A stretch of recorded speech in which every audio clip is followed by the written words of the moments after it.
எல்லாருக்கும் வணக்கம். இந்த வீடியோ நான் பார்க்க போகிற டாபிக் என்னென்னா, இந்த ஹியூமன் ஃபார்ம்லேருந்து நம்ம அடுத்த கட்டத்துக்கு இவால்வ் ஆகிறத வந்து நம்ம முக்தின்னு சொல்லுவோம். அந்த முக்தி நிலையை நம்ம எப்படி அடையிறது?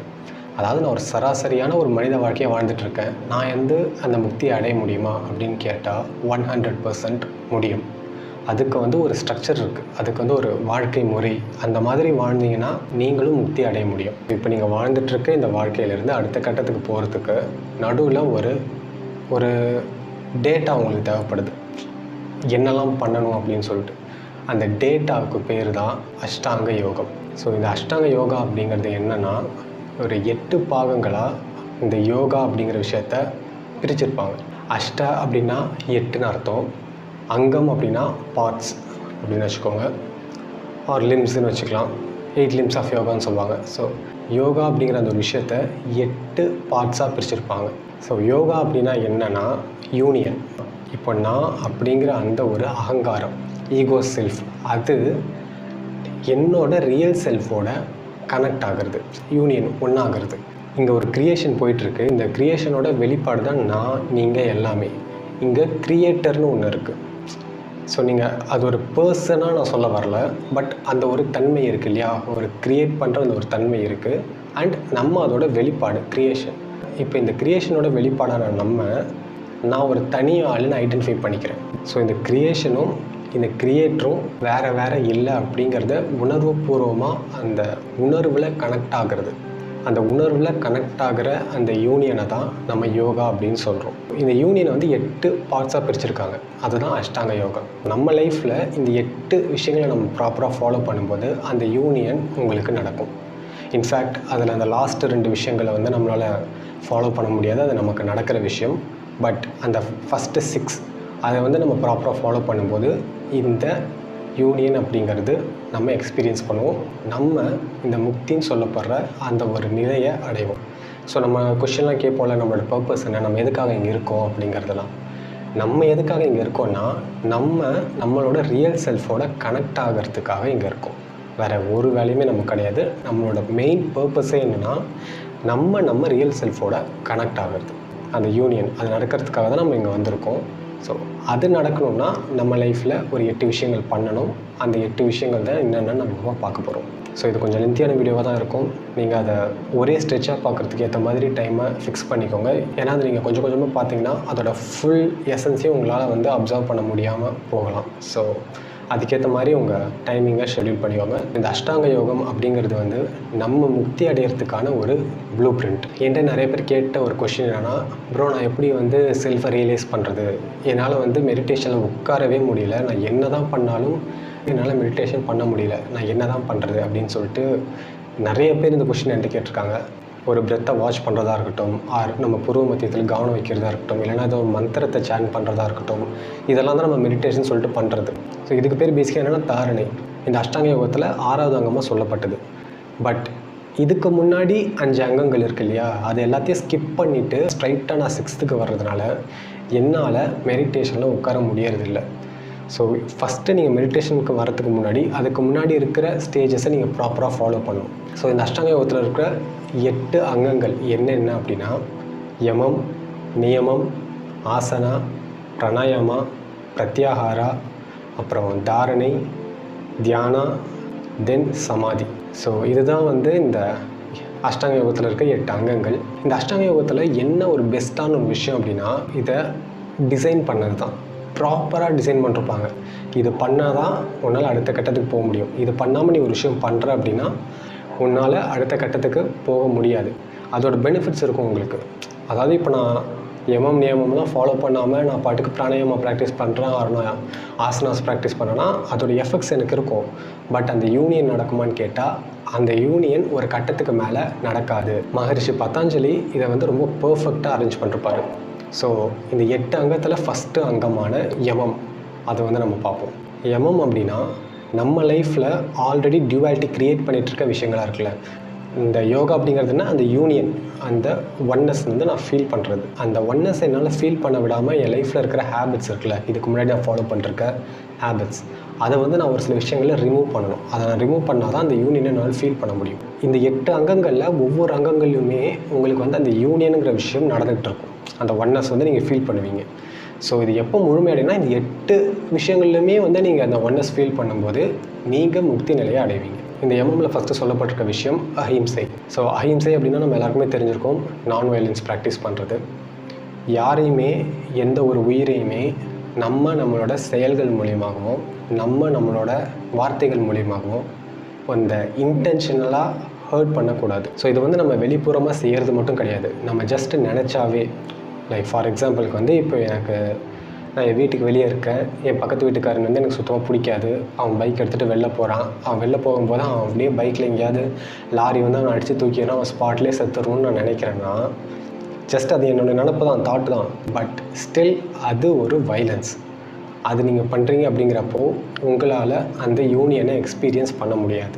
ஸோ இது வந்து ஜஸ்ட் ஒரு எக்ஸாம்பிள். இது வந்து நிறைய லேயர்ஸில் இருக்குது. பட் இதில் ரொம்ப கஷ்டமான ஒரு விஷயம் அப்படிங்கிறது என்னென்னா, நம்ம வீட்டில் இப்போ எறும்பு இருக்குதுன்னு வச்சுக்கோங்க. இப்போ எறும்பு இருக்குன்னா நம்ம பூச்சிக்கொல்லி மருந்து வச்சு அந்த கொல்றதா இருக்கட்டும், ஆர் கொசு கடிக்குதுன்னு சொல்லிட்டு நம்ம கொசுவத்தி கொளுத்துறதா இருக்கட்டும், இல்லைனா பேட் வச்சு அடிக்கிறதா இருக்கட்டும், இந்த மாதிரி ஒவ்வொரு சுச்சுவேஷன்லையுமே வந்து நம்ம அதை எப்படி ஹேண்டில் பண்ணுறோங்கிறது இருக்குது.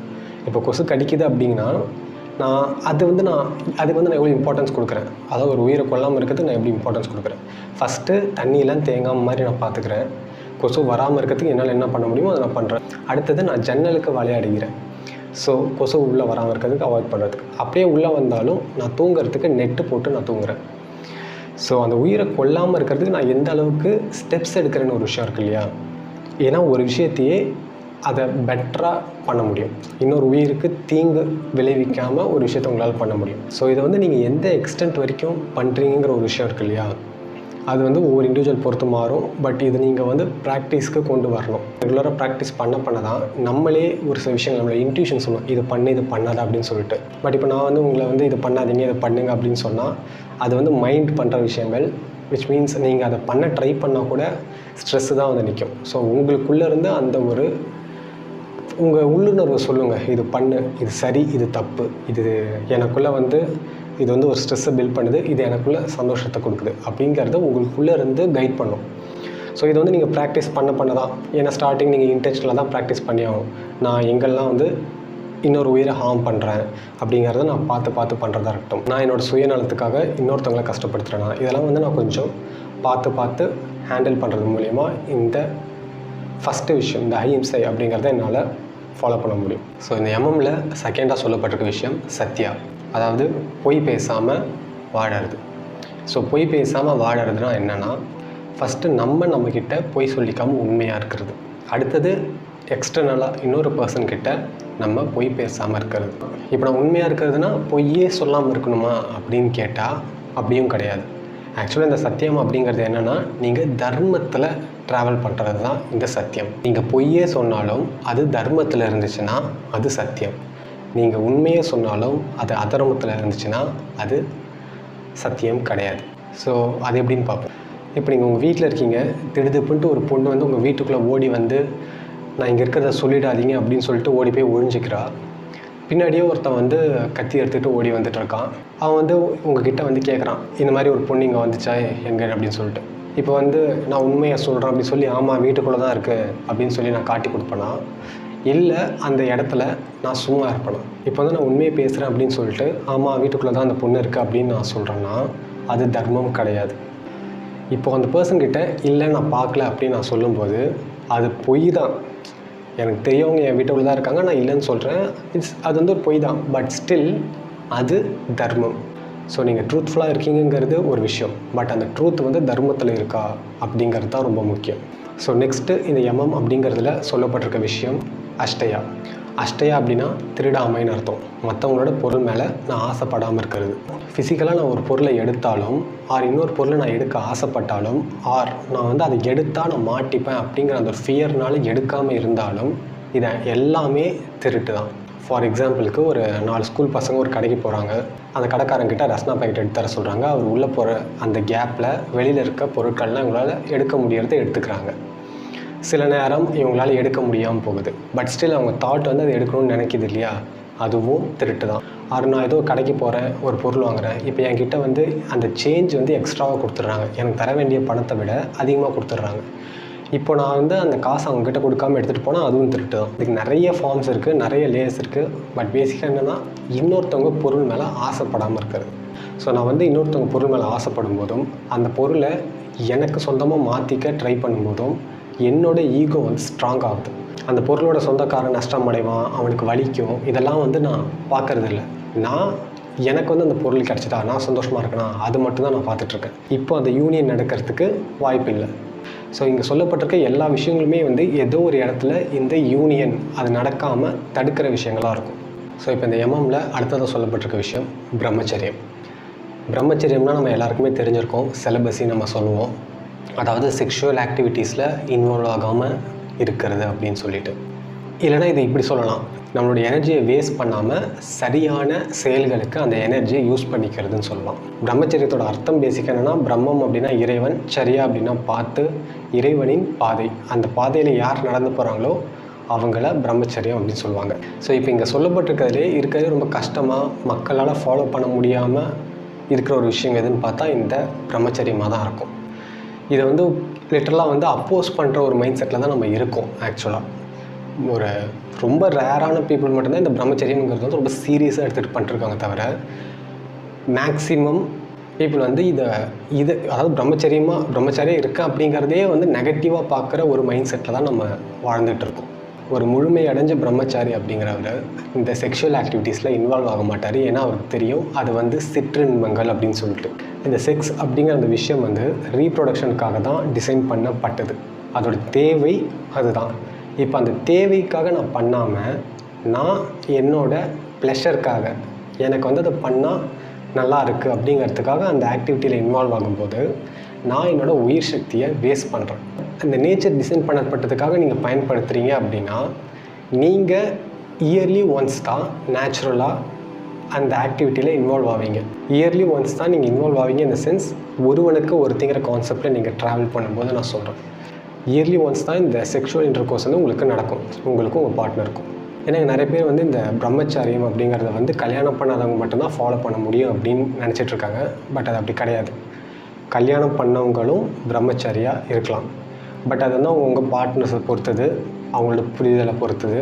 ஸோ இந்த செக்ஸ் அப்படிங்கிற அந்த விஷயத்தில் நம்மளோட எனர்ஜி வேஸ்ட் பண்ணாமல் இருக்கிறப்போ நம்ம லைஃப்பில் அந்த இன்டென்சிட்டி ரைஸ் ஆகும். அந்த எனர்ஜி வந்து நம்ம லைஃப்பை என்ஹான்ஸ் பண்ணுறதுக்கு, இந்த யூனியன் நடக்கிறதுக்கு ஒரு டூலாக செயல்படும். இல்லைப்பா சயின்ஸ் வந்து செக்ஸ்லாம் வச்சுக்கலாம், அதெல்லாம் வந்து ஒரு ப்ராப்ளம் கிடையாது, அது பாடியை எதுவுமே அஃபெக்ட்லாம் பண்ணாது அப்படின்னு சொல்லுது. அப்படின்னா சயின்ஸ் ஃபர்ஸ்ட் ஆஃப் ஆல் இந்த யூனியனை பற்றி பேசவே இல்லை. உங்களுக்கு அந்த யூனியன் நடக்கணும் அப்படின்னா நீங்கள் பிரம்மச்சரியத்தை ஃபாலோ பண்ணணும். உங்களுக்கு அந்த யூனியன் நடக்க வேணாம் அப்படின்னா நீங்கள் எப்படி வேணாலும் இருந்தாக்கலாம், பிரச்சனையே கிடையாது. இது எப்படின்னா, இப்போ வந்து நீங்கள் சென்னையிலேருந்து பெங்களூர் போகணுன்னு வச்சுப்போம். பைக்கில் போகிறீங்க.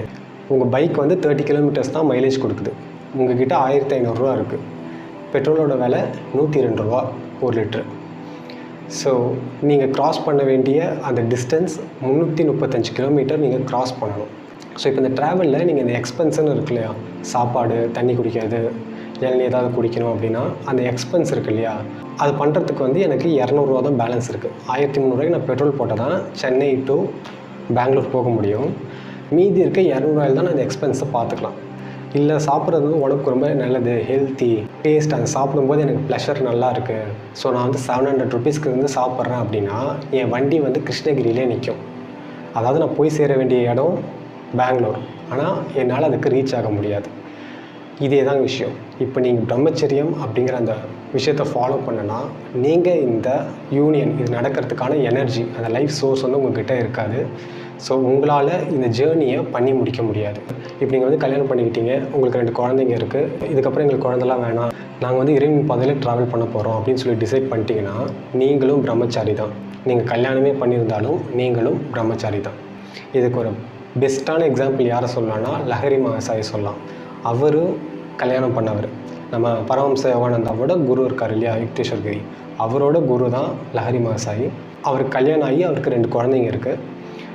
பட் அவங்க அந்த குழந்தைங்களாம் வந்ததுக்கப்புறம் அவருக்கும் அவர் ஒய்ஃப்க்கும் இருக்கிற ரிலேஷன்ஷிப் என்னவாக இருந்துச்சு அப்படிங்கிறத வந்து அவங்க ஒய்ஃபே டைரெக்டாக பரமஹம்ச யோகானந்தா கிட்ட சொன்ன ஒரு சில டாக்குமெண்ட்லாம் அந்த புக்கில் இருக்கும், ஆட்டோபயோகிராஃபி ஆஃப் யோகி அப்படின்னு சொல்லிட்டு.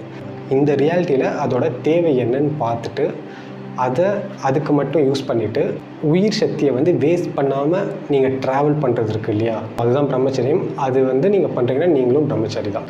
ஸோ இந்த எம்எம்மில் அடுத்ததாக சொல்லப்பட்டிருக்க விஷயம் அப்ரிகிரஹா. அப்ரிகிரஹா அப்படின்னா பேராசை இல்லாமல் போதும் அப்படிங்கிற அந்த மனநிலையோட வாழறது. இந்த பேராசை அப்படிங்கிறது வந்து எல்லா மனிதர்களுக்குள்ளவும் ஏதோ ஒரு ஃபார்மில் ஏதோ ஒரு வடிவத்தில் இருந்துட்டு தான் இருக்குது. ஃபார் எக்ஸாம்பிளுக்கு இப்போ ஒரு 4 பேர் கட்டட வேலை செஞ்சிட்ருக்காங்க. அவங்களோட முதலாளி வந்து ஒரு 16 இட்லி சாப்பாடு கொண்டு வந்து கொடுக்குறாரு. 4 பேருக்குமே செம பசி. இப்போ இப்படி சாப்பிட போகும்போது அந்த 4 பேரில் ஒருத்தர் வந்து அவங்க பக்கத்தில் இருக்கவங்ககிட்ட, இல்லை எனக்கு ரொம்ப பசிக்குது, எனக்கு வந்து ஒரு இட்லி கொடு அப்படின்னு சொல்லி கேட்டு வாங்கி சாப்பிட்றான்னு வச்சுக்கோங்க. அந்த பர்சன் சரி ஓகே பசின்னு சொல்கிறான்னு சொல்லி கொடுத்துட்டான். எல்லோரும் வேலை செஞ்சிட்ருக்காங்க, எல்லாருக்கும் பசிக்குது. பட் ஸ்டில் எனக்கு வந்து இந்த 4 இட்லி பத்தலை, எனக்கு இன்னொரு இட்லி வேணும் அப்படிங்கிறதுக்காக இன்னொருத்தனோட பசியை பற்றி நான் யோசிக்காமல் நான் அந்த சாப்பாடை கேட்டு வாங்கி சாப்பிட்றேன் இல்லையா. இப்போது என்னோட ஈகோ, நான் சொன்னேன் இல்லையா அந்த யூனியனுங்கிற அந்த விஷயம், இப்போ அந்த உயிருக்கும் பசிக்கும் நான் நினச்சிருந்தேன்னா நான் அந்த பர்சன்கிட்டே நான் வாங்கியிருக்க மாட்டேன். பட் நான் நல்லா இருக்கணும், என்னோடய பசி தீரணும், உன் பசி தீருதோ தெரியலையோ அதை பற்றி எனக்கு கவலை கிடையாது, எனக்கு என் பசி தீரணும் அப்படிங்கிற அந்த மைண்ட் செட் இருக்கு இல்லையா, இது தாங்க. இது சும்மா ஒரு எக்ஸாம்பிள் சொல்கிறேன், இது நிறைய ஃபார்ம்ஸில் இருக்குது. ஒரு இட்லி தானே ஆசைப்பட்டேன், அது பேராசை அப்படின்னு கேட்டால் ஆமாம் பேராசை தான். இப்போ நீங்கள் வேலை செய்கிற இடத்துல நீங்கள் கேட்குறது பிரச்சனை கிடையாது. பட் நான் செய்கிற வேலையை தான் அவனும் செஞ்சுருக்கான், அவனுக்கும் சம் பசி இருக்குது அப்படிங்கிறப்போ நான் என் பசி தீரணும் அப்படிங்கிறதுக்காக இன்னொருத்தனோட பசி என்ன ஆனாலும் கவலை இல்லை அப்படிங்கிற அந்த மனநிலையிலேருந்து நான் வாங்குறேன் இல்லையா. இந்த இடத்துல இதுவும் பேராசை தான். இந்த மாதிரி நிறைய எக்ஸாம்பிள்ஸ் இருக்குது, நிறைய இடத்துல நம்ம அதை பண்ணிட்டு தான் இருக்கோம். ஸோ நம்ம லைஃப்பில் இருந்து இந்த ஒரு விஷயத்தை நம்ம ரிமூவ் பண்ணும்போது அந்த யூனியன் சொன்னோம் இல்லையா, அது வந்து உங்களுக்கு நடக்கும். ஸோ இது எல்லாம் தான் நம்ம லைஃப்லேருந்து நம்ம ரிமூவ் பண்ண வேண்டிய விஷயங்கள். அடுத்ததான் நம்ம பார்க்க போகிறது நியமம். நியமம் அப்படின்னா நம்ம லைஃப்பில் நம்ம இன்க்ளூட் பண்ண வேண்டிய பழக்கங்கள். ஸோ ஃபஸ்ட்டு நியமம் என்னென்னா சௌச்சா, அதாவது க்ளீனினஸ், சுத்தமாக இருக்கிறது அப்படின்ட்டு. நம்மளோட பாடி, நம்மளோட மைண்ட் அண்ட் நம்ம வாழ்கிற இடம், ஸ்பேஸ், இது எல்லாத்தையுமே சுத்தமாக வச்சுக்கணும். ஸோ நம்மளோட பாடியை வந்து நம்ம க்ளீனாக வச்சுருக்க ஃபஸ்ட்டு நல்லா தான் சாப்பிடணும், அப்போ தான் நம்ம வயிறு சுத்தமாக இருக்கும். அடுத்தது ஒரு நாளைக்கு 2 தடவை குளிக்கணும். நம்ம போடுற ட்ரெஸ்ஸு இது எல்லாத்தையுமே வந்து ப்ராப்பராக வாஷ் பண்ணி போடணும். அடுத்தது எக்ஸசைஸ், ஆசனஸ்லாம் பண்ணும்போது உங்கள் பாடி வந்து க்ளீனாக வச்சுக்கிறதுக்கு ஹெல்ப் பண்ணும். இது வந்து நீங்கள் பாடி க்ளீனாக வச்சுக்கிறதுக்கு. மைண்டை நீங்கள் க்ளீனாக வச்சுக்கிறதுக்கு ஃபஸ்ட்டு உங்களை சுற்றி இருக்க ஸ்பேஸை வந்து நீங்கள் க்ளீனாக வச்சுக்கணும். ஸோ இது வந்து எப்படா அப்படின்னு தோணும். பட் நீங்கள் வேணால் ட்ரை பண்ணி பாருங்கள். உங்கள் ரூம் வந்து எப்போ குப்பையாக இருக்கோ அப்போ உங்கள் மைண்ட் வந்து கிளட்டராக இருக்கும். இப்போ நீங்கள் எப்போ உங்கள் ரூம்லாம் க்ளீன் பண்ணி ப்ராப்பராக வச்சுருக்கீங்களோ மைண்ட் வந்து பெட்டராக செயல்படும். ஏன்னா நீங்கள் வெளிப்புறமாக பார்க்குறது தான் உங்கள் வேர்ல்டுக்குள்ளே இருக்குது. அதாவது நீங்கள் பார்க்குற விஷயம் வெளிப்புறமாக இருக்கிற மாதிரி தெரிஞ்சாலும் அது உங்கள் கான்ஷியஸ்னஸ்குள்ளே இருக்குது. ஸோ அடுத்ததாக சொல்லப்பட்டிருக்க நியமம் என்னன்னா சந்தோஷம். நம்மக்கிட்ட இருக்கிறத வச்சு நம்ம சந்தோஷமாக இருக்கிறது. ஸோ இது நீங்கள் வந்து உங்கள் லைஃப்பில் நீங்கள் அடுத்த கட்டத்துக்கு மூவ் ஆகாமல் எந்த ஒரு முயற்சியுமே போடாமல் நான் இப்போ இருக்கிற இடத்துலேயே நான் ஸ்டக் ஆகிட்டு நான் சந்தோஷமாக இருக்கேன் அப்படின்னு சொல்லி என்னை நானே ஏமாற்றிக்கிறத நான் சொல்லலை. இப்போ என் பக்கத்து வீட்டுக்காரர் வந்து ஒரு பென்ஸ் கார் வாங்குறாரு, என்கிட்ட ஸ்கூட்டி தான் இருக்குது அப்படிங்கிற இந்த ஒரு மைண்ட் செட் இல்லாமல் என்னோட தேவைக்கு இந்த ஸ்கூட்டி போதுமானதாக இருக்குது, நான் பண்ணணும்னு நினைக்கிற வேலைகளை என்னால் பர்ஃபெக்டாக பண்ண முடியுது. எனக்கு ஒரு வேலை ஃப்யூச்சரில் ஏதாவது பெரிய வண்டி வாங்க வேண்டிய ஒரு நீடு வந்துச்சுன்னா நான் வாங்குவேன். அப்படி இல்லைனாலும் எனக்கு பிரச்சனை கிடையாது. என்கிட்ட இப்போ இந்த ஸ்கூட்டி இருக்குது, I am so happy with that. அந்த ஒரு மனநிலையில் நான் ட்ராவல் பண்ணுறது நல்லது. பட் இப்படிலாம் வந்து நான் வெளியே சொல்லிக்கிட்டு எனக்குள்ளே வந்து அவெல்லாம் கார் வாங்கிட்டேன், நான் வந்து இன்னும் ஸ்கூட்டியே வச்சு ஓட்டிகிட்ருக்கேன் அப்படின்னு அந்த தாட் வந்து எனக்குள்ளே இருக்குன்னா நான் வந்து சந்தோஷமாக இல்லை. ஃபர்ஸ்ட் ஆஃப் ஆல் நம்மக்கிட்ட இருக்கிற விஷயத்துக்கு நம்ம ஃபஸ்ட்டு சந்தோஷமாக இருக்கிறத அதை ப்ராக்டிஸ் பண்ணணும். எனக்கு ஒரு விஷயம் தேவைன்னா நான் அதுக்காக நீங்கள் முயற்சி பண்ணுங்கள், அதுக்காக ட்ரை பண்ணுங்கள். பட் உங்கள்கிட்ட இப்போ இருக்கிற விஷயத்துக்கு சந்தோஷமாக இருக்கிறது தான் ரொம்ப இம்பார்ட்டண்ட். அதுதான் வந்து இந்த இடத்துல சொல்லியிருக்காங்க. இப்போ அந்த கார் வாங்கினவங்க நாங்கள் கார்லாம் வாங்கிட்டோம் உங்ககிட்ட ஒன்றும் இல்லை அப்படின்னு சொல்லி பண்ணுறாங்கன்னா அது அவங்களோட ஈகோலேயர்ஸ், அதுக்கான ப்ரைஸ் வந்து அவங்க பே பண்ணிப்பாங்க. பட் இப்போ வந்து நீங்கள் உங்களுக்குள்ளே என்ன போயிட்டுருக்குங்கிற விஷயம் இருக்கு இல்லையா, நீங்கள் கண்டென்ட்டாக இருக்கீங்களா, நீங்கள் வந்து சந்தோஷமாக இருக்கீங்களா அப்படிங்கிற விஷயம் இருக்குல்ல. நீங்கள் சந்தோஷமாக இருந்தீங்கன்னா நீங்கள் அந்த பர்சனும் சந்தோஷமாக இருக்கணும்னு நினைப்பீங்க. ஸோ நம்மக்கிட்ட இருக்கிறத வச்சு நம்ம சந்தோஷமாக இருக்கணும் அப்படிங்கிறது தான் இந்த இடத்துல சொல்லப்பட்டிருக்கு. இந்த நியமம்ல நெக்ஸ்ட்டு சொல்லப்பட்டிருக்கிறது தபஸ். தாப் அப்படின்னா ஹீட்டுன்னு அர்த்தம். நமக்குள்ளே அந்த ஹீட்டை வந்து மெயின்டைன் பண்ணிட்டுருக்கணும். சிம்பிளாக சொல்லணும்னா நமக்குள்ளே அந்த ஒரு ஸ்ட்ராங்கான அந்த ஒரு ஃபயர் அது இருந்துகிட்டே இருக்கும், அந்த ஒரு ட்ரைவ் இருக்குல்ல. அதாவது சரியான பாத்தில் என் செல்ஃபோட கனெக்ட் ஆகணும் அப்படிங்கிற அந்த ஒரு டேரெக்ஷனில் மூவ் ஆகிட்டுருக்கேன். அந்த டேரெக்ஷனில் நான் மூவ் ஆகிட்டு இருக்கும்போது சோம்பேறித்தனம் இல்லாமல் ஃபுல் எந்தூசியாஸ்டோட, ஃபுல் எக்ஸைட்மெண்ட்டோட நான் அந்த ப்ராசஸில் ட்ராவல் பண்ணுறேன்னா, ஸோ அதுதான் வந்து தபஸ். அது பண்ணுறதுக்கு அந்த ஹீட் வந்து ஜென்ரேட் ஆகிட்டு இருக்கணும் உங்களுக்குள்ளே. ஸோ இந்த ஹீட் வந்து நம்ம ஜென்ரேட் பண்ணுறதுக்கு நம்ம அடுத்ததாக பார்க்க போகிற அங்கங்கள் இந்த ஆசனாஸாக இருக்கட்டும், பிராணாயாமமாக இருக்கட்டும், இதெல்லாம் வந்து அந்த ஹீட்டை வந்து நம்ம பாடியில் ஜென்ரேட் பண்ணுறதுக்கு ஹெல்ப் பண்ணும். ஸோ பேசிக்காக என்னென்னா நமக்குள்ளே அந்த ட்ரைவ் அது இருந்துகிட்டு இருக்கணும், ட்ரைவிங் ஃபோர்ஸ். ஸோ அதுதான் வந்து இந்த தபஸ் அப்படிங்கிறது. ஸோ 4th சொல்லப்பட்டிருக்க நியமம் என்னென்னா ஸ்வாத்தியாயா. ஸ்வாத்தியாயா அப்படின்னா தன்னை பற்றி தெரிஞ்சுக்கிறது. நான் யார், நான் எப்படி இங்கே வந்தேன், இதெல்லாம் எப்படி நடந்துகிட்ருக்கு, இங்கே இறப்பு அப்படிங்கிறது வந்து யாருக்கு நிகழுது. ஸோ இந்த நாலேஜ். ஸோ பேசிக்காக என்னென்னா நான் யாருன்னு தெரிஞ்சுக்கிறது. இந்த நான் யாருங்கிறது தெரிஞ்சுக்கிறதுக்கு இந்த மெட்டீரியல் வேர்ல்டில் மெட்டீரியல் ஃபார்மில் இருக்கிற ஒரு விஷயம் எது அப்படின்னா, நமக்கு முன்னாடி வந்து இந்த கொஷின் கேட்டு அதை ரியலைஸ் பண்ணவங்க சொல்லிட்டு போன வார்த்தைகள், அவங்க எழுதிட்டு போயிருக்காங்களே ஸ்பிரிச்சுவல் டெக்ஸ்ட், இதெல்லாம் படிக்கிறது மூலிமா என்னை பற்றி நான் தெரிஞ்சுக்க முடியும். நான் யாருங்கிற அந்த ஒரு செல்ஃபை நான் ரியலைஸ் பண்ணுறதுக்கு அதெல்லாம் வந்து ஒரு கைடு ஆக்சுவலாக. ஸோ இந்த ஸ்பிரிச்சுவல் டெக்ஸ்ட் இதெல்லாமே வந்து நம்ம செல்ஃபை பற்றி தெரிஞ்சுக்கிறதுக்கு நம்மளை கைட் பண்ணும். அட் த எண்டு வந்து எது ரொம்ப இம்பார்ட்டண்ட் அப்படின்னா, நான் யார், ஹூ ஆம் ஐ அப்படிங்கிற அந்த கொஷின்குள்ளே நான் டீப் டவுன் அந்த என்கொயரி பண்ணுறது தான் இங்கே ரொம்ப இம்பார்ட்டண்ட். ஸோ இதுதான் வந்து ரமண மகரிஷி அவர் சொல்லிருப்பார், நான் யாருங்கிற அந்த கொஷின்குள்ளே என்கொயரி பண்ணேன், டீப் டவுன் போ, நீ யாருன்னு தெரிஞ்சுக்கோ, ஹூ ஆம் ஐ அப்படிங்கிற அந்த ஐக்குள்ளே ட்ராவல் பண்ணு அப்படின்னு சொல்லிருப்பார். ஸோ இதுதான் வந்து இந்த ஸ்வாத்தியாயா. ஸோ 5th சொல்லப்பட்டிருக்க நியமம் என்னென்னா ஈஸ்வர பிரணிதானம். ஈஸ்வர பிரணிதானம் அப்படின்னா நம்ம கான்ஷியஸ்னஸை விட மேலே இருக்கிற அந்த ஹையர் கான்ஷியஸ்னஸ் இருக்குது இல்லையா, இந்த கான்ஷியஸ்னஸை வந்து நீங்கள் முருகர்னு சொல்லலாம், அல்லான்னு சொல்லலாம், ஜீசஸ் கிரைஸ்ட்னு சொல்லலாம், புத்தர், சிவன், என்ன வேணாலும் நீங்கள் சொல்லிக்கலாம். அவர் நான் வந்து பேரே கொடுக்க விரும்பல, பேர் கொடுத்தாவே டியூவாலிட்டி க்ரியேட் பண்ணுது, எனக்கு அது பண்ண வேணாம், நான் அதை வெறும் கான்ஷியஸ்னஸாக பார்க்குறேன்னா வெறும் கான்ஷியஸ்னஸாக பாருங்கள், அவர் நான் வந்து வெறும் இயற்கையாக பார்க்குறேன், அவர் எனர்ஜியாக பார்க்குறேன், எப்படி வேணாலும் பார்த்துக்கோங்க. இப்போ அந்த சுப்ரீம் கான்ஷியஸ்னஸ் இருக்கு இல்லையா, அதுக்கிட்ட கம்ப்ளீட்டாக சரண்டர் ஆகிறது. இந்த சுப்ரீம் கான்ஷியஸ்னஸ்லேருந்து கிடைக்கிற அந்த ஒளியிலேயே நான் என் வாழ்க்கை பயணத்தை பண்ண போகிறேன். அதை தாண்டி என்னோடய செல்ஃபிஷான தேவைகளுக்காக நான் இருளை நோக்கி போக மாட்டேன் அப்படின்ட்டு நான் கம்ப்ளீட்டாக இந்த சுப்ரீம் கான்ஷியஸ்னஸ்க்கு சரண்டர் ஆகிடுறது. இப்போ உங்களுக்கு குரு அப்படின்னு இருக்காங்கன்னா அவங்கக்கிட்ட கம்ப்ளீட்டாக சரண்டர் ஆகிடணும். ஏன்னா இந்த சுப்ரீம் கான்ஷியஸ்னஸ் அப்படிங்கிறது வந்து ஒரு குரு மூலியமாக தான் உங்ககிட்ட கம்யூனிகேட் பண்ணும். அது குரு மூலியமாக இந்த சென்ஸ் இப்போ இருக்கிற ஒரு ஃபிசிக்கல் ஃபார்மில் இருக்க ஒரு குருவாக இருந்தாலும் சரி, அவர் இதுக்கு முன்னாடி வாழ்ந்தவங்க சொல்லிட்டு போன அந்த லிட்ரேச்சர், அந்த புக்ஸில் எழுதி வச்சுட்டு போன விஷயங்களாக இருந்தாலும் சரி, இது மூலிமா தான் அந்த சுப்ரீம் கான்ஷியஸ்னஸ் வந்து உங்களுக்கு கம்யூனிகேட் பண்ணும். அந்த ஒரு சோர்ஸ்க்கு நான் கம்ப்ளீட் சரண்டர் ஆகியிருக்கும்போது தான் என்னால் அந்த யூனியனை ஃபீல் பண்ண முடியும். ஏன்னா இந்த சுப்ரீம் கான்ஷியஸ்னஸ் அப்படிங்கிறது வந்து ஃபஸ்ட்டு ஒரு குரு மூலியமாக தான் உங்ககிட்ட பேசும். ஸோ ஒன்ஸ் நீங்கள் வந்து இந்த கம்ப்ளீட் சரண்டரன்ஸோட உங்கள் லைஃப்பில் ட்ராவல் பண்ணுறப்போ இந்த சுப்ரீம் கான்ஷியஸ்னஸ்ங்கிறது உங்களுக்குள்ளேருந்து பேச ஆரம்பிக்கும். ஸோ பேசிக்காக என்னென்னா இந்த சுப்ரீம் கான்ஷியஸ்னஸ்க்கு சரண்டர் ஆகணும் அப்படிங்கிறது. ஸோ இப்போ வந்து நம்ம யமம் அண்ட் நியமம் பார்த்தாச்சு.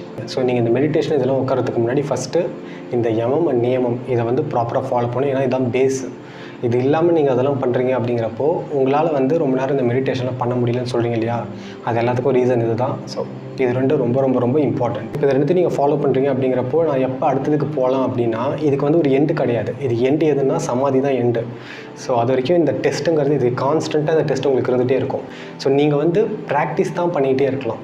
ஸோ உங்களோட சாட்டிஸ்ஃபேக்ஷனுக்கு நீங்கள் அதை ப்ராக்டிஸ் பண்ணிருக்கீங்களா, இதுக்கு முன்னாடி இருந்ததோட பெட்டராக நீங்கள் பண்ணிருக்கீங்களா, பெர்ஃபார்ம் பண்ணுறீங்களா, அடுத்ததுக்கு போங்க, அடுத்ததையும் ப்ராக்டிஸ் பண்ணுங்கள். ஸோ இந்த ப்ராக்டிஸ் நீங்கள் பண்ணிகிட்டே இருக்கிறதுக்கு தான் அடுத்த கட்டத்துக்கு போயிட்டே இருப்பீங்க. ஸோ இதுக்கு வந்து ஒரு எண்டுன்னு கிடையாது, பட் பேஸ் வந்து இதை நீங்கள் வந்து சரி பண்ணணும். இது பண்ணால் தான் அடுத்ததெல்லாம் வந்து உங்களுக்கு பர்ஃபெக்டாக அலைன் ஆகும். ஸோ இப்போ நம்ம நெக்ஸ்ட்டு பார்க்க போகிற அங்கம் ஆசனம். இது நம்மளுக்கு எல்லாருக்குமே தெரிஞ்சிருக்கும். நம்ம இப்போ கரண்ட் ஜென்ரேஷனில் யோகா அப்படின்னாவே இந்த ஆசனாஸ் இதை தான் வந்து நம்ம யோகான்னு நினச்சிக்கிறோம், ஃபிசிக்கல் பாடியில் பண்ணுற விஷயங்கள். பட் ஆக்சுவலாக இது ஒரு அங்கம் மட்டும்தான். 8 அங்கங்களில் இது ஒரு அங்கம், அவ்வளோதான். இது ரொம்ப இம்பார்ட்டண்ட் தான். பட் ஸ்டில் இது மட்டுமே யோகான்னு சொல்கிறது ஒரு தப்பான ஒரு பெர்செப்ஷனாக இருக்குது. நீங்கள் உங்களோட டெய்லி லைஃப்பில் இந்த யோகா ஆசனாஸ் இதை ப்ராக்டிஸ் பண்ணுறது ரொம்ப ரொம்ப ரொம்ப இம்பார்ட்டண்ட். இப்போ எனக்கு வந்து யோகா ஆசனாஸ் இதெல்லாம் தெரியாது, எங்கேருந்து ஸ்டார்ட் பண்ணணும்னு தெரில அப்படின்னா சூரிய நமஸ்கார் அதுலேருந்து ஸ்டார்ட் பண்ணுங்கள். நீங்கள் சூரிய நமஸ்காரம் சரியாக பண்ணாவே நீங்கள் வந்து அடுத்த அங்கங்களுக்கு போகலாம். இந்த சூரிய நமஸ்கார் அப்படிங்கிறது வந்து ஒரு வார்ம் அப் மாதிரி தான். ஸோ நான் பேசிக்காக எல்லாருக்கும் என்ன சொல்லுவேன்னா, இந்த சூரிய நமஸ்கார் வந்து ஒரு 3 ரவுண்ட் பண்ணிக்கோங்க. இதை பண்ணிவிட்டு உங்களால் முடிஞ்ச அளவுக்கு பண்ணுங்கள். நீங்கள் அதை பர்ஃபெக்டாக பண்ணணும் அப்படின்லாம் கிடையாது. உங்களால் எந்த அளவுக்கு பண்ண முடியுதோ அந்த அளவுக்கு பண்ணால் போதும். பட் ஸ்டில் உங்களோட பெஸ்ட்டை கொடுக்க ட்ரை பண்ணுங்கள் ஒவ்வொரு தடவை பண்ணும்போதும். ரொம்ப ஸ்ட்ரெயினும் பண்ணிக்காதீங்க. ஏன்னா யோகாங்கிறது வந்து ரிலாக்ஸ்டாக பண்ண வேண்டிய ஒரு விஷயம். ஸோ இதை வந்து ஒரு 3 ரவுண்ட் பண்ணிடுறீங்க சூரிய நமஸ்காரை. அடுத்தது ஒரு 6 to 9 ஆசனாஸ். இது வந்து உங்கள் பாடிக்கு தேவைப்படுற ஆசனாஸ். அதாவது இப்போ உங்கள் பாடியில் வந்து சம்திங் உங்களுக்கு வந்து டைஜஷனில் ப்ராப்ளம் இருக்குன்னா அதுக்குன்னு ஒரு செட் ஆஃப் ஆசனாஸ் இருக்கும் இல்லையா, அதை ப்ராக்டிஸ் பண்ணுங்கள். உங்களுக்கு வந்து முதுகு வலி இருக்குது அப்படின்னா அதுக்குன்னு செட் ஆஃப் ஆசனாஸ் இருக்குது, அதை நீங்கள் ப்ராக்டிஸ் பண்ணுங்கள். ஸோ இந்த மாதிரி உங்களோட ஃபிசிக்கல் பாடியில் இருக்கிற ஒரு ப்ராப்ளம், அந்த ப்ராப்ளமை சரி பண்ணுறதுக்கான ஒரு 5-6 ஆசனாஸ் அது வந்து ரெகுலராக ஃபாலோ பண்ணுங்கள். ஸோ ஃபஸ்ட்டு வந்து சூரிய நமஸ்கார் பண்ணிட்டீங்க, அது பண்ணிவிட்டு நெக்ஸ்ட்டு உங்கள் பாடிக்கு எது தேவையோ அதை பண்ணிவிட்டு வந்து அடுத்த அங்கங்களை ப்ராக்டிஸ் பண்ணலாம். நீங்கள் பண்ணிகிட்டே இருக்க நீங்கள் புதுசாக ஆசனங்கள்லாம் கற்றுப்பீங்க. லைக் ஈஸியாக இருக்கும், அந்த ப்ராசஸ் நேச்சுரலாக உங்களுக்கு நடக்கிற ஒரு ப்ராசஸாக இருக்கும். அட் த சேம் டைம் உங்கள் மைண்டும் காமாக இருக்கும். நான் ஸ்டார்டிங்லேயே சொன்னேன் இல்லையா, ஒவ்வொரு அங்கங்கள்லையுமே வந்து உங்களுக்கு அந்த யூனியன் அப்படிங்கிற அந்த விஷயம் நடக்கும். இது வந்து உங்கள் ஃபிசிக்கல் பாடி வந்து இந்த க்ரியேஷனோட அலைன் ஆகிறது. ஸோ இது வந்து ஆசனாஸ். ஸோ இந்த அஷ்டாங்க யோகத்தில் நம்ம அடுத்ததாக பார்க்க போகிற அங்கம் பிராணாயாமம். பிராணாயாமம்னா பிரெத் ஒர்க், நம்ம மூச்சில் பண்ணுற எக்ஸசைஸ். இந்த பிராணாயாமம் பண்ணுறது மூலயமா நம்ம உடலில் இருக்கிற பிராணா, அப்பானா, உடானா, சமானா, வியானா இதெல்லாம் இல்லாமல் உப்ப பிராணாஸ் அப்படின்னு சொல்லிட்டு நாகா, கூர்மா, தேவதத்தா, கிரிகலா, தனஞ்சயா அப்படின்னு சொல்லிட்டு 5 வாயுஸ் இருக்குது. ஸோ இந்த வாயுக்கள் இது எல்லாத்தையுமே வந்து நம்ம உடம்புல ப்ராப்பராக ஃபங்க்ஷன் ஆகிறதுக்கு இந்த பிராணாயாமம் ஹெல்ப் பண்ணுது. இந்த வாயுக்கள் இதெல்லாமே வந்து நம்ம உடம்புல ஒவ்வொரு வேலைகளை செய்கிறதுக்கு ஹெல்ப் பண்ணுது. ஃபார் எக்ஸாம்பிளுக்கு இப்போ நம்ம இந்த சமான வாயு எடுத்துப்போமே, இது வந்து நம்ம சாப்பாடு சாப்பிட்றோம்ல, அதை வந்து நம்ம வயிற்று பகுதியில் மிக்ஸ் பண்ணுறதுக்கும் டைஜஸ்ட் பண்ணுறதுக்கும் ஹெல்ப் பண்ணுது. இப்போ இந்த வாயு ஸ்ட்ரென்தன் பண்ணும்போது நம்மளோட டைஜஸ்டிவ் சிஸ்டம் இது வந்து ரொம்ப ஸ்ட்ராங் ஆகும். அதே மாதிரி அப்பான வாயு அப்படிங்கிறது வந்து நம்ம உடம்புல இருக்க கழிவுகள் எல்லாம் வெளியே கொண்டு போகிறதுக்கான வேலைகளை செய்யும். இந்த மாதிரி ஒவ்வொரு வாயுவும் ஒவ்வொரு ரோல் ப்ளே பண்ணுது. ஸோ இப்போ நம்ம இந்த பிராணாயாமம் பண்ணும்போது நம்ம பார்த்த இந்த வாயுக்கள் இது எல்லாமே வந்து நம்ம உடம்புல ப்ராப்பராக ஃபங்க்ஷன் ஆகும். பிராணாயாமமில் நிறைய எக்ஸசைஸ் இருக்குது. கபால் பாத்தி, அப்புறம் ஆலோம் விலோம், அப்புறம் நாடி சுத்தி, இந்த மாதிரி இன்னும் நிறைய எக்ஸசைஸ் இருக்குது. இதெல்லாமே வந்து நீங்கள் ஒரு ப்ராப்பரான கைடன்ஸில் கற்றுக்கிறது தான் ஒரு பெஸ்ட்டான ஆப்ஷன். ஏன்னா நம்ம வந்து நம்மளோட பிராணன் கூட விளையாடுறோம், விச் இஸ் லைஃப் ஃபோர்ஸ். நெக்ஸ்ட்டாக நம்ம பார்க்க போகிற அங்கம் பிரத்யாகாரம். இதுவரை நம்ம பார்த்த அங்கங்கள் இதெல்லாமே வந்து நம்ம வெளிப்புறமாக பண்ணுற விஷயங்கள். இதுக்கப்புறம் நம்ம பார்க்க போகிற அடுத்த 4 அங்கங்கள் இது எல்லாமே வந்து நமக்குள்ளே நம்ம பண்ண போகிற விஷயங்கள். பிரத்யாகாரா அப்படிங்கிறது வந்து நம்மளோட 5 புலன்களை கண்ட்ரோல் பண்ணுறதுன்னு சொல்கிறத விட நம்மளோட 5 சென்சஸை கவனிக்கிறதுன்னு சொல்லலாம். நம்ம மைண்டுக்கு நம்மளோட 5 புலன்கள் தான் கண்டினியூஸாக தீனி போடுறது. நம்ம கண்ணில் பார்க்குற விஷயங்கள், நம்ம காதால் கேட்குற விஷயங்கள், நம்ம டச் பண்ணுறது, நம்ம ஸ்மெல் பண்ணுறது, நம்ம டேஸ்ட் பண்ணுறதுன்னு இந்த 5 சென்சஸ் மூலிமா நம்ம கேதர் பண்ணுற இன்ஃபர்மேஷன் தான் நம்மளோட இந்த ரியாலிட்டி, இந்த இலூஷன் இருக்குது இல்லையா, அந்த மாயின்னு சொல்கிறோம் இல்லையா, இதை வந்து ஸ்ட்ராங்காக பிடிச்சி வச்சுருக்கிறதுக்கு மெயின் காரணமாக இருக்கிறது.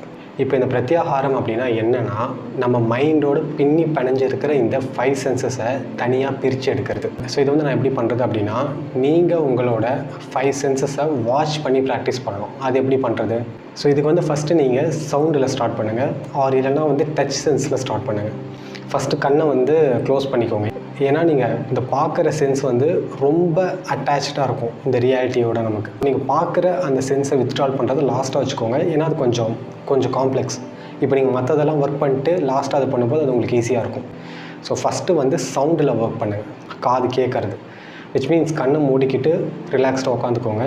இப்போ சவுண்டு உங்களுக்கு கேட்கும் இல்லையா, அவங்க சுற்றி நடக்கிற விஷயங்கள், இது எல்லாத்தையுமே வந்து ஒரு வேவ் ஃபார்மாக பாருங்கள். லைக் ஒரு வேவ் சவுண்டு வருது, நடுவில் ஏதோ கார் ஒன்று போகுதுன்னா அந்த வேவ் போகிறது மட்டும் பாருங்கள். அது காருங்களாம் லேபிள் பண்ணாதீங்க.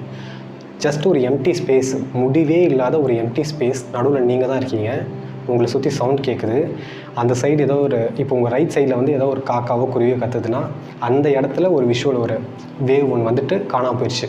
அது கத்தும் போது மட்டும்தான் அந்த வேவ் வருது, அதுக்கப்புறம் அது மறைஞ்சு போச்சு. அடுத்தது இந்த இடத்துல யாரோ ஒருத்தவங்க கத்துறாங்க, பேசிகிட்டு இருக்காங்க, கார் போகுது, ஆர் உங்களுக்கு பின்னாடி எதாவது பண்ணுறாங்கன்னா உங்களை சுற்றி அந்த வேவ்ஸ் போகிறது வர்றது, காற்றடிக்கிற சத்தமாக இருக்கட்டும், ஆர் ஏதோ நாய் குலைக்கிறது, எந்த சவுண்டாக இருந்தாலும் சரிங்க, அதை ஒரு விஷுவல் பேட்டர்ன்ஸாக நீங்கள் பார்க்க ஸ்டார்ட் பண்ணுங்கள்.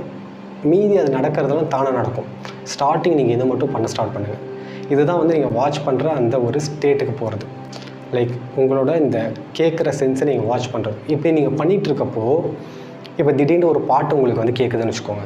இப்போ வந்து இந்த விசில் போர்டு சாங்குங்கிற வந்து ஒருத்தவங்க ப்ளே பண்ணுறாங்க தூரத்தில், திரும்ப அதுக்கப்புறம் அதை ஆஃப் பண்ணிடுறாங்க, அடுத்து வேறு ஏதோ பாட்டெல்லாம் போடுறாங்க. லைக் அடுத்து சவுண்ட் கண்டினியூஸாக போயிட்டே இருக்குது, அது ப்ரெசென்ட்டில் தானே போயிட்டுருக்கு. பட் என் மைண்ட் வந்து இப்போ அந்த விசில் போர்டு சாங் நான் கேட்ட உடனே யுவன் சங்கர் ராஜா பெட்டராக பெர்ஃபார்ம் பண்ணிருக்கலாம், இது வந்து யுவனோட பெஸ்ட்டே கிடையாது, மங்காத்தாலாம் மனுஷன் எப்படி போட்டிருந்தான் மியூசிக் அப்படின்னு வந்து என் தாட் போயிட்டுருக்கேன் என் மைண்டில். இப்போது அந்த சவுண்டு அப்போ கேட்டு அதோட முடிஞ்சு போச்சு. அதுக்கப்புறம் மற்ற சவுண்ட்லாம் கான்ஸ்டண்ட்டாக போயிட்டுருக்கு. பட் அது என் மைண்டோட பின்னி பிணைஞ்சதுனால மங்காத்தாவுக்கு போயிடுச்சு. நான் ப்ரெசென்ட்லேருந்து 2011 போயிட்டு வந்துட்டேன். பட் சவுண்டு இதெல்லாம் வந்து கான்ஸ்டண்ட்டாக போயிட்டுருக்கு. இப்போ அது மாதிரி நடக்குது அப்படிங்கிறப்போ இது வந்து ஒரு எக்ஸாம்பிள். இந்த மாதிரி சவுண்டு நிறைய உங்களுக்கு வந்து கேட்கும். மேபி பக்கத்தில் உங்கள் அப்பா அம்மாவே உங்களோட பேர் சொல்லி மென்ஷன் பண்ணி சம்திங் ஏதாவது பேசிகிட்டு இருக்கலாம். உடனே உங்களோட அவேர்னஸ் அங்கே போகும். ஸோ இப்படி போகும்போது ரிட்டர்ன் கொண்டு வாங்க. ஸோ இந்த மாதிரி சவுண்ட்ஸ் உங்களுக்கு கேட்டுகிட்டே இருக்கிறப்போ ஒவ்வொன்றும் உங்களோட மைண்டோட பின்னி பிணைஞ்சிருக்கும். பின்னி பிணைஞ்சிருக்கிற காரணத்தினால அது ஒரு ட்ரிப் ஒன்று க்ரியேட் பண்ணும். அந்த பாயிண்ட்டு அந்த சவுண்டு கேட்டதுலேருந்து அதுக்குள்ளே ஒரு ஸ்டோரி லைன் க்ரியேட் பண்ணிட்டு ட்ராவல் பண்ணிகிட்ருக்கோம். அகெயின் நீங்கள் ப்ரெசன்ட் மொமெண்ட்டுக்கு வரணும். அதை நீங்கள் வாட்ச் பண்ணிட்டு திரும்ப நீங்கள் இப்போ நான் சவுண்டு கேட்டுருக்கேன் அந்த மொமெண்ட்டுக்கு நீங்கள் வந்துட்டு மறுபடியும் அதை ரிப்பீட் பண்ணணும். இது நீங்கள் பண்ணிகிட்டே இருக்க இதுவும் ஒரு கைண்ட் ஆஃப் மெடிடேஷன். இது நீங்கள் பண்ணிட்டு இருக்கும்போது உங்களுக்கு மெடிடேஷன் நடக்கும். அந்த ஒன்னஸ் சொன்னோம் இல்லையா, அது வந்து நீங்கள் இதுலேயும் ஃபீல் பண்ணுவீங்க. இப்போ இது வந்து கேட்குறதுக்கு நம்ம பண்ணோம். இதே மெத்தட் தான் மீதி எல்லா சென்ஸுக்குமே. நீங்கள் பாடியில் சென்சேஷன் டச் பண்ணணும், லைக் சென்சேஷன் வந்து ஃபீல் பண்ணணும் அப்படின்னா கண்ணை மூட்டை உட்காந்துக்கோங்க. கண்ணை மூடுறது ரொம்ப இம்பார்ட்டண்ட் ஸ்டார்டிங் ஸ்டேஜஸ்க்கு. ஸோ இப்போது நீங்கள் உட்காந்துட்டு இருக்கீங்கன்னா உங்கள் கால் தரையில் பட்டுட்ருக்கு இல்லையா, கால் தரையில் படும்போது அந்த கிரவுண்டில் என் ஃபீட் டச் ஆகிறப்போ அந்த டச் ஆகிற இடத்துல அந்த சென்ஸ் நான் ஃபீல் பண்ணுறேன்ல, அந்த இடத்துல தண்ணி இப்போ இருந்துச்சுன்னா நான் வேறு மாதிரி ஃபீல் பண்ணிருப்பேன். அது ட்ரையாக இருக்கிறதுனால நான் இப்போ கம்ஃபர்டபுளாக ஃபீல் பண்ணுறேன். ஸோ அது எல்லாமே கான்ஸ்டண்ட்டாக நான் ரிசீவ் பண்ணுற டேட்டா இல்லையா, அந்த சென்ஸை வந்து நான் இந்த மொமெண்ட் என்ன ஃபீல் பண்ணணும் அதை ஃபீல் பண்ணுறது. என்னோடய ஒரு கால் இன்னொரு கால் மேலே டச் ஆகிருக்கு அப்படிங்கிறப்போ இந்த காலில் நான் ரிசீவ் ஆகிற அந்த ரிசெப்டர் அந்த சென்ஸையும் இன்னொரு கால் மேலே போட்டிருக்கேன்ல, இப்போ அது வந்து ஒரு ஃபீல் பண்ணிருக்கு இல்லையா, அதையும் நான் ஃபீல் பண்ணணும். லைக் அந்த இடத்துல அது நடந்துகிட்ருக்கு, அந்த சென்ஸ் வந்து அந்த டேட்டாவை கேதர் பண்ணிகிட்ருக்கு, அதை நான் வாட்ச் பண்ணணும். ஸோ இந்த மாதிரி இப்போ என் ட்ரெஸ்ஸு நான் போட்டுட்ருக்கேன், இந்த ட்ரெஸ்ஸு வந்து என் மேலே டச் ஆகிட்டுருக்கு அப்படிங்கிறப்போ அதோட ஃபீலிங் இருக்குது இல்லையா, அந்த இன்ஃபர்மேஷன் அந்த டேட்டா போதில்லை, அதை வந்து நான் வாட்ச் பண்ணணும். ஸோ இந்த மாதிரி நீங்கள் சாப்பிடும்போது இந்த டேஸ்ட்டை ஃபீல் பண்ணுறதா இருக்கட்டும், நீங்கள் ஸ்மெல் பண்ணுற அந்த இன்ஃபர்மேஷன் கான்ஸ்டண்ட்டாக அந்த ஸ்மெல் வந்து நீங்கள் ஃபீல் பண்ணிருக்கீங்க இல்லையா, அதுவாக இருக்கட்டும், இது எல்லாமே வந்து உங்களுக்குள்ள டேட்டா கான்ஸ்டண்ட்டாக போட்டுக்கிட்டே இருக்குது. அதை நீங்கள் வாட்ச் பண்ணும்போது உங்கள் மைண்ட்லேருந்து உங்கள் சென்சஸ் இந்த ஐம்புலன்களும் பிரித்து எடுக்கிறது இதுதான். ஸோ இதுதான் வந்து பிரத்யாகாரம். நீங்கள் உங்களோட மைண்ட்லேருந்து உங்களோட 5 சென்சஸை பிரித்து எடுக்கிறது. ஸோ இது வந்து நீங்கள் ஃபஸ்ட்டு ஸ்டார்ட் பண்ணுறது கேட்குறதுலேருந்து ஸ்டார்ட் பண்ணுங்கள். செகண்டு பாடி இந்த டச்சு ஃபீல் பண்ணுறது, அந்த டச்லேருந்து ஸ்டார்ட் பண்ணுங்கள். அதுக்கப்புறமேட்டு மீதி சென்சஸ்லாம் நீங்கள் வந்து வாட்ச் பண்ணலாம். ஸ்மெல்லை நீங்கள் வாட்ச் பண்ணுறதுலாம் வந்து ரொம்ப சட்டிலாக நடக்கிற விஷயங்கள். ஸோ நீங்கள் ஃபஸ்ட்டு இதை நீங்கள் பண்ணிட்டு வரும்போது அதெல்லாம் உங்களுக்கு கொஞ்சம் ஈஸியாக இருக்கும். ஸோ இதுதான் வந்து பிரத்யாகாரம் அப்படிங்கிறது. ஸோ அஷ்டாங்க யோகத்தில் அடுத்ததாக நம்ம பார்க்க போகிற அங்கம் தாரணை. தாரணை அப்படின்னா ஒரு பர்டிகுலர் விஷயத்தில் நம்மளோட கான்சன்ட்ரேஷனை டைரக்ட் பண்ணுறது. தாரணைக்கும் லாஸ்ட்டாக நம்ம பார்த்த பிரத்யாகாரம் அதுக்கும் பெரிய டிஃப்ரென்ஸ்லாம் கிடையாது, ரெண்டும் கிட்டத்தட்ட சேம் தான். பிரத்யாகாரமில் நம்மளோட 5 சென்சஸை வாட்ச் பண்ணோம். பட் இந்த தாரணையில் நீங்கள் எதில் வேணாலும் உங்கள் ஃபோக்கஸ் வைக்கலாம். நம்ம மெடிடேஷன் பண்ணுறோம் அப்படின்னு சொல்லிட்டு நம்மளோட பிரெத்தை வாட்ச் பண்ணிருப்போம், நம்மளோட புருவ மத்தியத்தை கவனிச்சிருப்போம், ஏதாவது ஒரு பர்டிகுலரான ஒரு மந்திரத்தை வந்து நம்ம கான்ஸ்டண்ட்டாக புருவ மத்தியத்தில் கவனித்து வச்சு சொல்லிருப்போம். அப்படி இல்லைன்னா நம்ம வந்து நம்மளோட ஸ்பைனை வாட்ச் பண்ணிருப்போம், ஸ்பைனோட சென்டரில், நம்ம சக்ராஸை வாட்ச் பண்ணிருப்போம், இல்லைனா வந்து ஏதோ ஒரு தீபத்தை ஏற்றி வச்சு அந்த ஒளியை பார்த்து நம்ம மெடிடேட் பண்ணுறோம் சொல்லிருப்போம். பட் இது எல்லாமே வந்து இந்த தாரணை தியானம் அப்படிங்கிறது மெடிடேஷனுங்கிறது அடுத்ததாக வரப்போகிற அங்கம். இந்த தாரணைங்கிறது நம்ம ஃபோக்கஸ் பண்ணுறது. இந்த ஃபோக்கஸ் பண்ணுறதுல நான் அங்கே இருப்பேன், நான் மெடிடேஷன் பண்ணுறேன், இந்த நான் தான் அந்த ஈகோ செல்ஃப். ஸோ இது எல்லாமே வந்து மெடிடேஷன் நம்ம நினச்சி பண்ணிருப்போம். பட் இது எதுவுமே மெடிடேஷன் கிடையாது. இது எல்லாமே மெடிடேஷனுக்கான ஒரு முயற்சி. நாங்கிறது இந்த ஈகோ செல்ஃபு, அது ஒரு முயற்சி பண்ணுது இந்த மெடிடேஷன் செல்ஃபோட கனெக்ட் ஆகிறதுக்கு. அது வந்து ஒரு சரியான முயற்சி தான், இதில் எந்த தப்பும் கிடையாது. ஸோ இதனால தான் நான் வந்து மெடிடேஷன் எப்பவுமே பண்ண முடியாதுன்னு சொல்லுவேன். மெடிடேஷனுங்கிறது நமக்கு நடக்கிற ஒரு விஷயம். நம்மளோட முயற்சி இது எல்லாமே வந்து 6th ஸ்டேஜ்லேயே முடிஞ்சு போச்சு. இந்த 7வது அண்ட் 8வது அங்கம் இது ரெண்டுமே வந்து நமக்கு நடக்கிற விஷயங்கள். மெடிடேஷனுங்கிறது ஒன்றுமே கிடையாது, நான் தான் மெடிடேஷன். என்னோடய ரியல் செல்ஃப், உங்களோட ரியல் செல்ஃப் இருக்குல்ல, அதுதான் மெடிடேஷன். இப்போ நான் சொல்கிறேன்ல என்னோட உங்களோட அப்படின்னு சொல்லிட்டு இந்த டியூவாலிட்டி இருக்குல்ல, அதுதான் ஈகோ. அதுதான் வந்து அந்த மெடிடேஷன் இந்த ரியல் செல்ஃபோட இருக்கிறத தடுக்கிறது. இதை நீங்கள் கடந்துட்டீங்கன்னாவே நீங்கள் மெடிடேட்டிவ் ஸ்டேட்டில் தான் இருப்பீங்க. ஸோ தாரணை இது வரை தான் நம்மளால் எஃபோர்ட் போட முடியும். நான் வந்து ஏதோ ஒரு விஷயத்தில் ஃபோக்கஸ் பண்ணுறேன், நான் ஒரு விஷயத்தை ஃபோக்கஸ் பண்ணிகிட்ருக்கேன் அப்படிங்கிற அந்த ஒரு விஷயத்துலேருந்து நான் அந்த ஃபோக்கஸாக மாறுவேன், நான் அந்த அவேர்னஸாகவே மாறுவேன். இதுதான் தியானம். இதை தான் வந்து நம்ம அடுத்த அங்கத்தில் பார்க்குறோம். ஸோ தாரணை நம்ம சரியாக பண்ணுறப்போ அது நம்மளை தியானத்துக்கு கூட்டிகிட்டு போகும். ஸோ இப்போ நெக்ஸ்ட்டாக வரப்போகிற அங்கம் தியானம். நம்ம சொன்ன மாதிரி இதில் வந்து நம்ம பண்ணுறதுக்கு ஒன்றுமே கிடையாது. இது வந்து நமக்கு நடக்கிற விஷயம். நிறைய பேரால் ஏன் தியானம் பண்ண முடியல அப்படிங்கிறதுக்கு காரணம் என்னென்னா, நம்மளால் பண்ண முடிகிற விஷயங்களை நம்ம பண்ணாமல், நம்மளால் பண்ண முடியாத, அதாவது நமக்கு நடக்கிற விஷயங்களை நம்ம பண்ண முயற்சி பண்ணுறதுனால நம்மளால் இந்த தியான நிலையில் இருக்க முடியல. யமம், நியமம், ஆசனா, பிராணாயாமா, அப்புறம் பிரத்யாகாரா இது எல்லாத்தையும் ஸ்கிப் பண்ணிவிட்டு நான் ஸ்ட்ரைட்டாக தியானம் அதை நான் பண்ணணும்னு நான் முயற்சி பண்ணுறதுனால உங்களால் மெடிடேட்டிவ் ஸ்டேட்டை அட்டைன் பண்ண முடியல. நீங்கள் ஸ்டார்டிங் அந்த பேஸ்லேருந்து எல்லாத்தையும் சரியாக பண்ணிட்டு வரீங்க அப்படிங்கிறப்போ உங்களுக்கு மெடிடேஷன் ஈஸியாக நடக்கும். இதெல்லாம் நீங்கள் வந்து ஃபுல்லாக கம்ப்ளீட் பண்ணிட்டு தான் தாரணை வரணும்னு நான் சொல்ல. அதெல்லாம் ப்ராக்டிஸ் பண்ணிக்கிட்டே தாரணையும் ப்ராக்டிஸ் பண்ணுங்கள், உங்களுக்கு மெடிடேஷன் நடக்கும். இந்த தியான நிலையில் நீங்கள் உங்களோட ரியல் செல்ஃபோடு இருப்பீங்க. ஆனால் அங்கே வந்து உங்களோட மைண்டும் இருக்கும். அந்த மைண்டை வந்து நீங்கள் வாட்ச் பண்ணுற நிலையில் இருப்பீங்க. அந்த மைண்டு அங்கே இருக்கும், உங்களை சுற்றி இருக்கிற விஷயங்களும் அங்கே இருக்கும். பட் அது வந்து உங்கள் மைண்டு பார்த்துட்ருக்காது, உங்களோட செல்ஃப்லேருந்து நீங்கள் அது எல்லாத்தையும் பார்த்துட்ருப்பீங்க. இதுதான் தியான நிலை. இப்போ இந்த தியான நிலையிலேருந்து அடுத்த ஸ்டேஜுக்கு போகிறது தான் சமாதி, நம்மளோட அடுத்த அங்கம். இப்போது தியான நிலைக்கும் சமாதி நிலைக்கும் என்ன டிஃப்ரென்ஸ் அப்படின்னா, அங்கே வந்து செல்ஃப்லேருந்து மைண்ட் எல்லாத்தையும் பார்த்துட்டு இருந்தீங்க. சமாதி நிலையில் அங்கே மைண்டே இருக்காது, உங்களை சுற்றி இருக்க விஷயங்கள் எதுவுமே இருக்காது, பியோர் கான்ஷியஸ்னஸ். ஸோ இதை தான் வந்து நம்ம நத்திங்னஸ்ன்னு சொல்லுவோம். நத்திங்னஸ் அப்படின்னா ஒன்றுமே இல்லாமல் எம்டியாக இருக்கிற ஒரு ஸ்பேஸ் கிடையாது. அங்கே வெறும் கான்ஷியஸ்னஸ் மட்டும்தான் இருக்கும். அதுக்கு வந்து நிறம் கிடையாது, அதுக்கு வந்து ஸ்பேஸ் கிடையாது, அதுக்கு ஒரு உருவம் கிடையாது. அப்புறம் அது என்ன தான் அது அப்படின்னு கேட்டிங்கன்னா, இட்ஸ் பியோர் மேஜிக். அதை வந்து வார்த்தையால் எக்ஸ்பிளைன் பண்ணவே முடியாது. It's a magic. ஸோ அங்கே நான் மட்டும்தான் இருக்கேன், இங்கே வேறு ஒன்றுமே கிடையாது, இங்கே நான் மட்டும்தான் இருக்கேன், அவ்வளோதான் விஷயம். ஸோ அந்த யூனியன் நம்ம ஸ்டார்டிங் சொன்னோம் இல்லையா, கிரியேட்டர் கிரியேஷன், கிரியேஷனும் கிரியேட்டரும் வேறு வேறு கிடையாது, ரெண்டும் ஒன்று தான் அப்படின்னு சொல்லிட்டு அந்த ஒன்னஸ் இங்கே தான் நீங்கள் ஃபீல் பண்ணுவீங்க. இதுதான் வந்து நம்ம சமாதி நிலைன்னு சொல்லுவோம். இந்த சமாதி நிலையில் நிறைய ஸ்டேஜஸ் இருக்குது, நிறைய பேர்கள்லாம் இருக்குது. பட் நீங்கள் அதை போட்டு குழப்பிக்க வேணாம். சிம்பிளாக என்னென்னா, அந்த கான்ஷியஸ்னஸ்ஸாகவே நீங்கள் இருப்பீங்க. இப்போது நீங்கள் சமாதி நிலையை அடைஞ்சிட்டிங்கன்னா அதுதான் ஃபைனல் அப்படின்னு கிடையாது. நீங்கள் அந்த ஸ்டேஜுக்கு போவீங்க. அதாவது இப்போ இதெல்லாம் நீங்கள் ப்ராக்டிஸ் பண்ணிட்டுருக்கீங்கன்னு வச்சுக்கோங்க. அப்பப்போ சமாதி நிலைக்கு போயிட்டு வருவீங்க. இப்போ நீங்கள் சமாதி நிலையை போயிட்டீங்கன்னா அதுலேயே அப்படியே இருப்பீங்கன்னு கிடையாது. சமாதி நிலைக்கு போவீங்க, திரும்ப மறுபடியும் இந்த கேம்குள்ளே வருவீங்க, இந்த கேம்லாம் விளையாடிட்டு இருப்பீங்க. இந்த விஷயங்கள்லாம் சரியாக ஃபாலோ பண்ணிங்கன்னா மறுபடியும் சமாதி நிலைக்கு போவீங்க. லைக் போயிட்டு வந்துட்டுருக்கும். விச் மீன்ஸ் ஒன்ஸ் நீங்கள் ஃபஸ்ட்டு டைம் நீங்கள் சமாதி நிலை போகிறீங்க இல்லையா, அதுதான் ஸ்பிரிச்சுவல் அவேக்கனிங். அதுதான் உங்களோட ஃபஸ்ட்டு ஸ்பிரிச்சுவல் அவேக்கனிங். அது என்லைட்டன்மெண்ட் கிடையாது, உங்களோட ஃபஸ்ட்டு ஸ்பிரிச்சுவல் அவேக்கனிங் அது. ஸோ என்லைட்டன்மெண்ட்டுங்கிறது வந்து நீங்கள் அந்த சமாதி நிலையிலே அந்த ஸ்டேட்லேயே இருக்கிறது கம்ப்ளீட்டாக. ஸோ அந்த என்லைட்டன்மெண்ட் அந்த ஸ்டேஜுக்கு போகிறதுக்கு முன்னாடி பல தடவை நீங்கள் ஸ்பிரிச்சுவல் அவேக்கனிங் எக்ஸ்பீரியன்ஸ் பண்ணுவீங்க. போவீங்க வருவீங்க, அந்த ப்ராசஸ் போயிட்டே இருக்கும். அதாவது அந்த சமாதி நிலைக்கு முன்னாடி இருக்க அந்த ஒரு சிங்கிள் தாட் ப்ராசஸ், ஒரே ஒரு தாட்டாக இருந்தால் கூட அது வரைக்கும் உங்களுக்கு அந்த டெஸ்ட்டு போய்கிட்டே இருக்கும். கண்டினியூஸாக இங்கே நமக்கு வெறும் டெஸ்ட்டு மட்டும்தான் நடந்துகிட்ருக்கு. அந்த டெஸ்ட் எல்லாத்தையும் நீங்கள் ப்ராப்பராக ஹேண்டில் பண்ணுறீங்க அப்படிங்கிறப்போ நீங்கள் இந்த ஸ்டேஜ்க்கே வருவீங்க. இதுக்கு அடுத்தது இந்த ஜீவ சமாதி அடைகிறவங்க அவங்கெல்லாம் நீங்கள் பார்த்துருப்பீங்க. என்னென்னா, இந்த உடம்பை விட்டு நம்ம கான்ஷியஸாக நான் இந்த உடம்பை விட்டு போகிறது அப்படிங்கிறது என்னோடய சாய்ஸில், எந்த ஒரு டிசீஸும் எதுவுமே இல்லாமல் நான் என் உடம்பை விட்டு போகிறேன். அண்ட் இது வந்து இங்கே தான் நிறைய பேர் கன்ஃபியூஸ் பண்ணிக்கிறாங்க. அப்போது இதெல்லாம் பண்ணால் நான் செத்துருவேனா, சமாதினா செத்துடுறதா அப்படின்ட்டு. கிடையாது. நீங்கள் நினச்சாலும் அது உங்களுக்கு அவ்வளோ ஈஸியாலாம் உங்களை கூப்பிட்டு போக மாட்டாங்க. நீங்கள் வந்து சமாதி நிலையை போயிட்டீங்க. சமாதி நிலையை ஃபஸ்ட்டு எக்ஸ்பீரியன்ஸ் ஸ்பிரிச்சுவல் அவேக்கனிங் நடந்துருச்சு. மறுபடியும் உங்களுக்கு கொண்டு வந்து கேமில் விட்டுருவாங்க.